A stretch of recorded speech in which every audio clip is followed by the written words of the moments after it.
Hey there, this is series number 2 of the Untalented Artist. As I said in number 1, I'm persistent, not talented. People might think I am, but I'm not.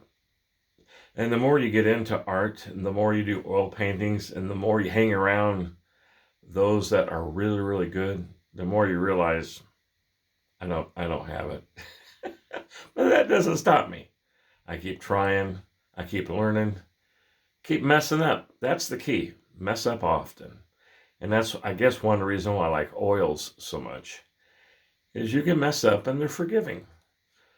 Acrylics are great. I admire people that can paint in acrylics because they can put a painting together oftentimes so quickly and it dries so fast. And it's done. Sorry. There's some things you can do to correct that. And watercolor? Oh, those watercolor artists that can do these immaculate landscapes and butterflies and you name it. I love that. And I've tried watercolor and I just didn't have the talent for it. But oil painting, it was for me. I've tried different methods. I've tried different styles. I've taken classes. I have gone to Heron Art School and watched, and watched and participated as we drew naked people for 6 weeks in high school on a scholarship basis. My teacher, Mrs. Broker, needed to have 2 people to send to Heron on an art scholarship. And she chose Bill Allen, who was amazing. Bill Allen was the best young person as an artist I've ever seen. I don't know where he's at today. It'd be great to find him. I've tried to find him on Facebook. But there was Bill and me, and we went to Heron every Saturday morning for 6 weeks. And we drew naked people. And that was a shocker. But oh well, that was way, way, way back then. So now, here I am, the untalented artist, going to share some things with you about how to have fun painting, but yet maybe you don't have what it takes, the talent. So I've cheated a lot. And I found shortcuts to make pictures look halfway decent. And a lot of my paintings look pretty crummy. But some of them look pretty good. This one here is a portrait that I've done of my grandson Cooper.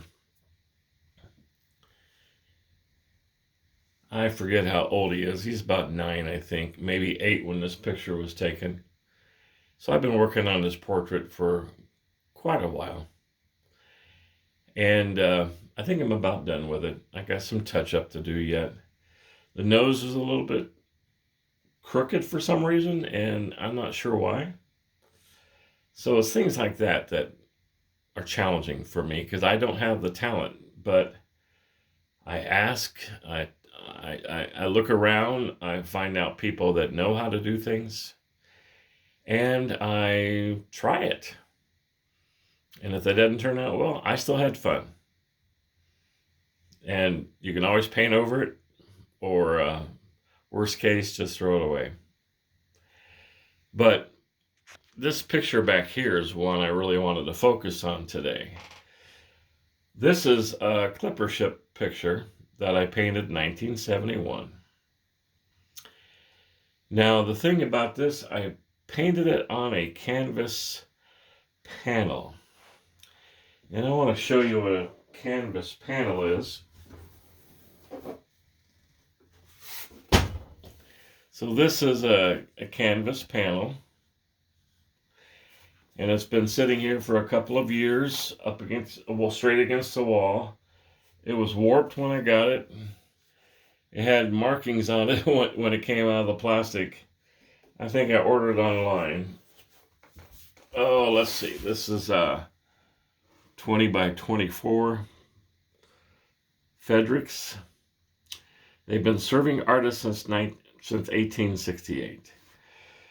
Well, I don't know of any good artist that wants to keep his work for a long time that will paint on a canvas panel. So the clipper ship was on a panel. It was in storage and it wasn't stored correctly. My fault. The panel got wet, got moldy. So I had this brainy idea, since it was ruined already. I'm going to take this canvas off of that panel and I'm going to remount it on a stretch canvas. Stretch canvas being one that's bound with wood. It's stretched, stapled together. This is a cheap little stretch canvas from Hobby Lobby. I buy a lot of my stuff either online or from Hobby Lobby. But the stretch canvas would be ideal. I would take it, remount it, restretch it, but I don't know if you can see this or not, but in the process of taking it off, every fold, every pull, every jab of the knife underneath to break it loose from the canvas panel crack the paint and in essence ruin my favorite painting. I was heartbroken. What am I going to do? What am I going to do? Can I, maybe somebody out there knows how, but I don't, because I'm untalented, but I could find out. I could research it and find out. But maybe there's a way to seal up those cracks and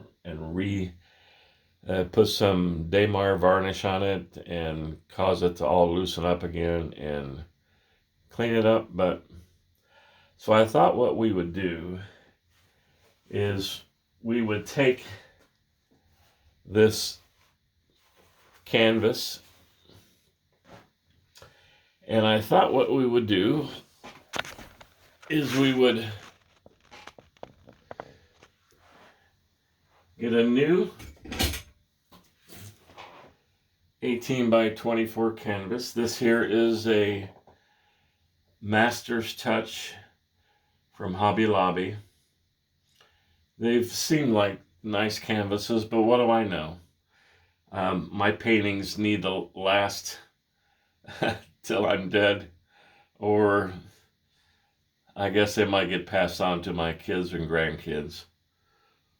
But not like Rembrandt or shame if I mention Picasso. But yeah, I don't like Picasso.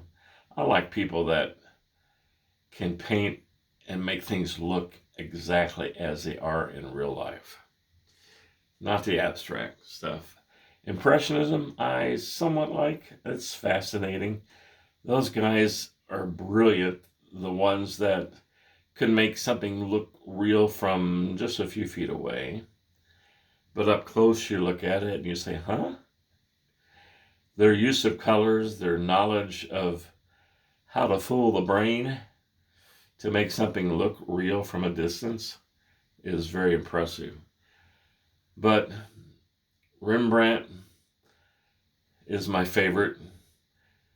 I actually started a company and I named it Rembrandt Home Services because I was so impressed with Rembrandt. But this one will last a while, but maybe not hundreds of years. I don't know. And those guys back then, they mixed their own paints. They had their own mediums they created. They made their own canvas. They painted on wood. They painted on, you name it, they painted on that. They were incredible. Of course, that's all they did. They didn't work a full-time job, most of them. They just painted all day long. And that's fascinating. I love it.